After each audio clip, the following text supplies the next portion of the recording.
Real estate sector के लिए ये बजट राहत और आफत की खबरें साथ लेकर आया है। सबसे पहले बात करते हैं राहत की, तो 2023-24 के बजट में अफोर्डेबल हाउसिंग को लेकर काफी बड़ा ऐलान हुआ है। दरअसल कोविड-19 के बाद से अफोर्डेबल हाउसिंग में लगातार गिरावट दर्ज की जा रही थी। बिक्री घटने के बाद से इसके लॉन्च भी कम हो गए थे। ऐसे में इस सेक्टर को बूस्टर डोज देते हुए वित्त मंत्री ने पीएम आवास योजना के लिए बजट को 66% बढ़ाकर 79,000 करोड़ रुपए से ज्यादा कर दिया है। पिछले साल पीएम आवास योजना के तहत 48,000 करोड़ रुपए आवंटित किए गए थे। पीएम आवास योजना के बजट में बढ़ोतरी से सरकार हाउसिंग फॉर ऑल के सपने को साकार करने के काफी करीब पहुंच सकती है।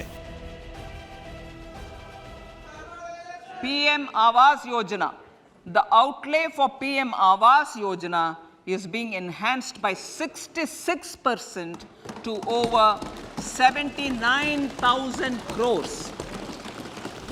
रियल एस्टेट को सबसे ज्यादा मदद पहुंचाने वाले इंफ्रास्ट्रक्चर के लिए भी वित्त मंत्री ने कई ऐलान किए हैं। इनमें प्रमुख हैं शहरी विकास पर सालाना 10,000 करोड़ रुपए खर्च करना, शहरों और कस्बों में पूरी तरह से मशीनी पद्धति से सफाई करना, शहरों को भविष्य के स्थायी शहरों में बदलने के लिए शहरी नियोजन सुधार और कार्रवाई करने के लिए प्रोत्साहित किया जाएगा।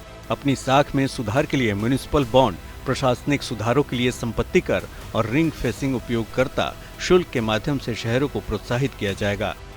इसके साथ ही टैक्स रियायतों को बेहतर ढंग से फायदा पहुंचाने के लिए आवासीय गृह में किए गए निवेश पर पूंजीगत लाभों से कटौती की सीमा को 10 करोड़ रुपए करने का प्रस्ताव रखा गया है। इस बजट से अफोर्डेबल हाउसिंग को एक नया रिबूस्ट मिलेगा। अप्रोक्सीमेटली 79,000 करोड़ का इन्फ्यूज है। इससे ऑटोमेटिकली जो कॉमन आदमी को घर खरीदने की पावर एक्स्ट्रा हो जाएगी, प्लस जो 5 लाख से लेकर वो 7 लाख का जो इनकम टैक्स का ब्रैकेट ले आए हैं उससे एक और एनहांसमेंट मिलेगा। हालांकि एक मुश्किल नई टैक्स रिजीम को ज्यादा आकर्षक बनाने के बाद पैदा हो सकती है।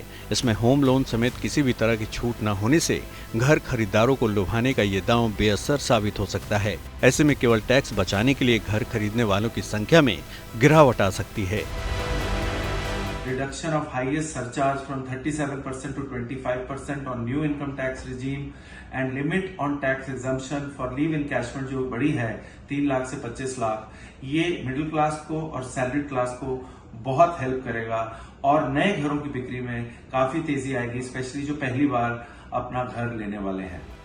ऐसे में अब देखना यही होगा कि आने वाले दिनों में रियल एस्टेट की रफ्तार में बजट ऐलानों से तेजी आएगी या फिर मार्केट सुस्त हो सकता है।